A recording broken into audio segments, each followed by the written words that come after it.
अचो त हिन वीडियो जे ज़रिए पिक्चर ऐं बार ग्राफ ठाहिणु सिखऊं। सवाल आहे त मिस्टर समी पंहिंजे धरती जे साइंस वारे क्लास जे शागिर्दनि खे समुंड बाबति हिकु ख़ासि मंसूबे जो कमु ॾिनो। इहो मालूम करण लाइ त छा जन शागिर्दनि पंहिंजे मंसूबे ते वधीक ख़र्च कयो तन खे बहितर दर्जा मिलिया या न। हुन शागिर्दनि खां पुछो त इहो मंसूबो मुकमल करण लाइ केतिरो वक़्तु लॻायो। बार ग्राफ तयारु कयो जंहिंमें ॾेखारियो वञे त हर शागिर्द समुंड वारे मंसूबे खे मुकमल करण लाइ केतिरो वक़्तु ख़र्च कयो। सो जवाद हिन प्रोजेक्ट में 36 मिंट लॻाया। सो अचो त पाण जवाद जे लाइ बार ग्राफ ठाहियूं। सो जवाद 36 मिंट लॻाया। ओ हिन जॻह ते 36 आहे। हिन खां बाद में जेकॾहिं पाण रज़ा खे ॾिसूं त रज़ा 54 मिंट लॻाया। सो अचो त हाणे रज़ा जा 54 मिंट सेट कयूं। ऐं उन खां पोइ आहे सोफिया जंहिं 36 मिंट लॻाया आहिनि। सो सोफिया जा 36 मिंट साॻी जवाद वारी जॻह ते ईंदा।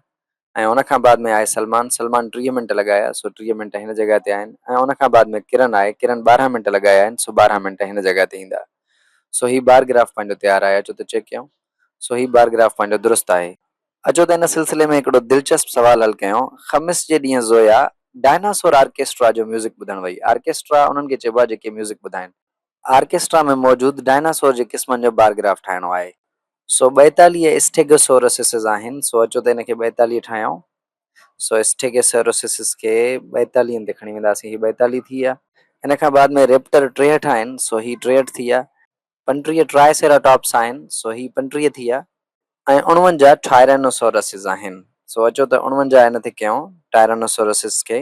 सो हिते 49 थी विया। सो चेक कयूं था जवाब दुरुस्त आहे। अहिड़े ई तरीक़े सां हिकिड़ो ॿियो सवाल आहे जंहिंमें गुलनि जे दुकान ते मुख़्तलिफ़ गुलदान मौजूदु आहिनि।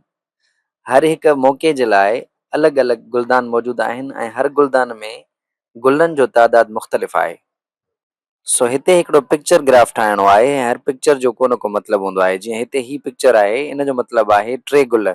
सो जाते जाते इहा पिक्चर हूंदी पाण सम्झंदासीं 3 गुल आहिनि। सो मदर्स डे या अमड़ जे ॾींहं ते 21 गुलदान में गुल मौजूदु आहिनि। सो अचो त मदर्स डे में असां इन जो पिक्चर ग्राफ ठाहियूं। सो पाण वटि ही जेको पिक्चर आहे हिन में 3 गुल आहिनि। सो 3 गुल पाण खे ॻणा आहिनि। ठीकु आहे। ऐं पाण खे 21 गुल पूरा करणा आहिनि।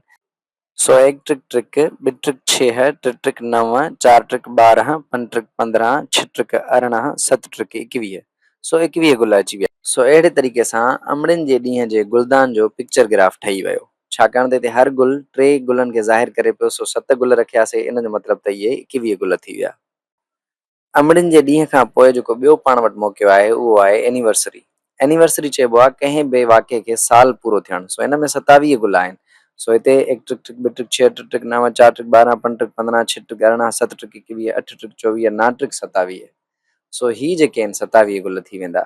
छाकाणि त हर गुल 3 खे ज़ाहिर करे। सो 9 गुल 27 थी विया। उन खां बाद में ॼमण जे ॾींहं में 18 गुल आहिनि। सो 1 trick 2 trick 6 3 trick 9 4 trick 12 5 trick 15 6 trick 18। सो ही 18 थी विया ॼमण वारे ॾींहं। छाकाणि त पोयनि गुलनि वारी कार हिते बि 1 गुल जो मतिलबु 3 गुल आहे। सो 6 गुल 18 गुल थी वेंदा।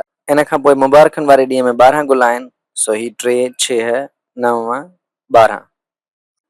अचो त हींअर जवाबु चेक कयूं। सो जवाबु पंहिंजो दुरुस्त आहे। अहिड़े ई तरीक़े सां ही हिकिड़ो ॿियो सवाल आहे जंहिंमें बेरी हिकु मखो आहे ऐं उन जा दोस्त आहिनि जिन खे गुलनि खे लॻ कराइण में या पॉलिनेशन या पॉलिनेट करण में मज़ो ईंदो आहे। सो हू हिकिड़ो पिक्चर चार्ट ठाहिनि था जंहिंमें ॿुधाइनि था त अॼु वारे ॾींहं में उन्हनि केतिरनि गुलनि खे पॉलिनेट कयो आहे। सो पाण खे उन पिक्चर ग्राफ खे ॾिसी करे इहो ॿुधाइणो आहे त ही जेको गुल आहे उहो केतिरनि गुलनि जे बराबरि आहे। यानी पिक्चर ग्राफ में जॾहिं ही गुल अचे त असां उन मंझां केतिरा गुल सम्झूं। सो जॾहिं असां ॾिसूं था त बेरी जेको आहे उहो केतिरनि गुलनि खे पॉलिनेट करे थो 27 गुलनि खे। सो हाणे जॾहिं पाण पिक्चर ग्राफ खे ॾिसंदासीं त पाण खे ख़बर पइजी वेंदी त केतिरा गुल हुते मौजूदु आहिनि। सो अचो त पिक्चर ग्राफ खे ॾिसूं त बेरी जी जॻह ते हिते 3 गुल मौजूदु आहिनि ऐं बेरी केतिरनि गुलनि खे पॉलिनेट कयो आहे 27 खे। सो हिकु गुल हिते केतिरनि जे बराबरि हुजणु घुरिजे 9 जे बराबरि हुजणु घुरिजे। छाकाणि त 1 9 2 18 3 27। इन जो मतिलबु इहो थियो त हिते जेको ही गुल आहे उहो 9 गुलनि जे बराबरि आहे। इन खां पोइ हुनजो बम्बली दोस्त 63 गुल पॉलिनेट कया आहिनि। सो जेकॾहिं हिते पाण ॾिसूं त 63 कीअं थींदा। 1 9 2 18 3 27 4 9 36 5 9 45 6 9 54 7 9 63। सो ही 63 थी विया। इन खां पोइ जेकॾहिं हिन जा ॻणियूं त 1 2 3 4 5 6 ऐं 6 9 54। सो अचो त चेक कयूं छा बेटी जा 54 गुल आहिनि। सो 54 गुल आहिनि। इन जो मतिलबु त हिते बि सही आहे। इन खां बाद में 1 2 3 4 5। सो हिन जा बेटी जा आहिनि 5 ऐं 5 खे 9 सां ज़रब कंदासीं त थींदो 45 ऐं बेटी जा 45 आहिनि। जवाबु पंहिंजो दुरुस्त आहे।